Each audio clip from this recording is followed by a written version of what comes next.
Park ice cream ফ্যাক্টরির ৩ কোটি টাকার মালামাল ভেসে গেল বৃষ্টির পানিতে। চট্টগ্রাম নগরীর পতেঙ্গা থানার ৪১ নং ওয়ার্ডস্থ কন্ট্রোল মোড় ব্রেকভ্যালি মাইজপাড়া এলাকায় ৪ দিনের বৃষ্টির পানিতে ভেসে গেল ৩ কোটি টাকার মালামাল।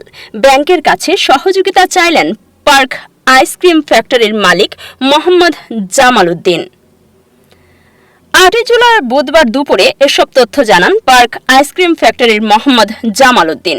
এ বিষয়ে মোহাম্মদ জামাল উদ্দিনের কাছে জানতে চাইলে তিনি খবর 24-এর একান্ত সাক্ষাৎকারে বলেন, টানা ৪ দিনের বৃষ্টির কারণে আমার আইসক্রিম ফ্যাক্টরির ভেতরে পানি জমার কারণে ৩ কোটি টাকার মালামাল পানিতে ভেসে যাচ্ছে।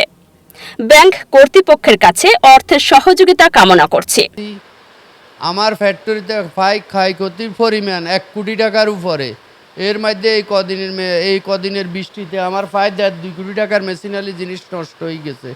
এর ফের থেকে ব্যাংকে আমার যে জ্বালাতন করতেছে, এই জ্বালাতন করা সহ্য মতো নয়।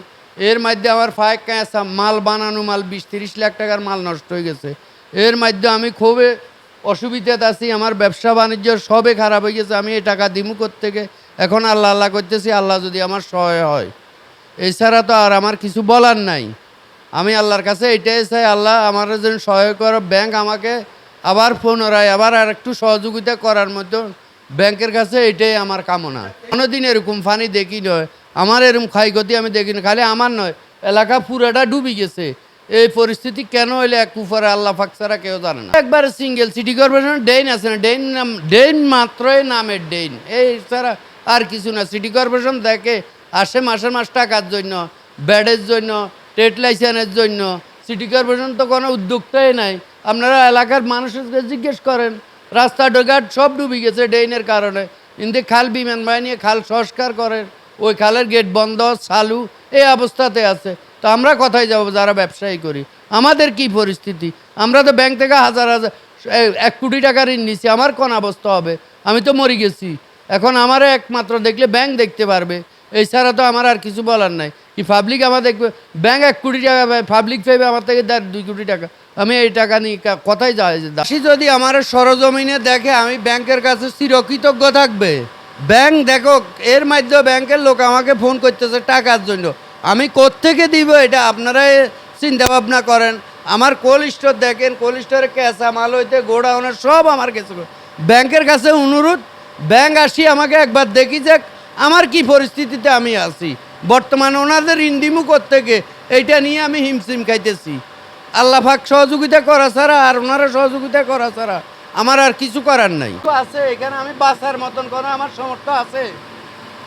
দেখেন আমার বাঁচার মতন তো কোনো সামর্থ্য নাই ভাই। আমার এখানে ২০ লক্ষ টাকার মাল গেছে বই। দেখেন আপনারা কি আমি সত্য বলতেছি না মিথ্যা বলতেছি? পুনরায় সহযোগিতা করবে এটাই আমি ব্যাংকের মানুষের কাছে কামনা করি। ব্যাংকের কাছে আমার দাবি ভাই, এক সপ্তাহতে আমার ভাই ৩-৩.৫ কোটি টাকা লস। আমি ওয়ার্কারকে বেতন দিতে পারতেছি না, ওনারা জামিলা করতেছে। আমার ব্যাংকের কাছে পুনরায় ব্যাংক আমাকে সহযোগিতা করক, এটাই তাদের কাছে কামনা। ওনারা সরজমিনে আসি দেখি যাক আমি কি পরিস্থিতিতে আছি। তিনি আরো বলেন, চট্টগ্রাম সিটি কর্পোরেশনের ড্রেন পরিষ্কার না থাকার কারণে বৃষ্টির পানি প্রতিটি জায়গায় জমার কারণে পানি জমাট হচ্ছে। অতি দ্রুত চট্টগ্রাম সিটি কর্পোরেশনের ড্রেনগুলো পরিষ্কার পরিচ্ছন্ন করা হোক। বছর থাকতেছি এইরকম পানি ১০ বছরও হয় নাই। খালি এই খালটা দিয়া পানি নামতে পারতেছে না দ্রুতভাবে। এই জন্য পানিগুলা শত শত মানুষের এই নিচতলা জাগো বাসা আছে, সব মাল সামান একজনের লাখ লাখ টাকার জিনিস নষ্ট হয়ে গেছে। ফ্রিজ, সুকিস যা আছে সব কিছু নষ্ট হয়ে গেছে। এখানে আমি বিগত 10টা বছর এইরকম পানি দেখি নাই কোনোদিন। সুইচ গেটটা দ্রুতভাবে ওখান দিয়ে পানি নামতেছে না। এই জন্য কাজটা যাইয়ে মানে সম্ভবত সুইচ গেট জাম করে রাখছে, এই জন্য কিন্তু পানিগুলা দ্রুতভাবে নামতেছে না। নামলো মানে ক্লিয়ার হয়ে আইতেছে না। এই জন্য আমাদের দাবি এইটা দ্রুতভাবে পরিষ্কার করে দিলে, সুইচ গেটটা করে দিলে দ্রুতভাবে পানিগুলা নামি গেলে আমরা সবচেয়ে ভালো থাকতে পারতাম। মুস্তাফিজুর রহমান, খবর 24, চট্টগ্রাম।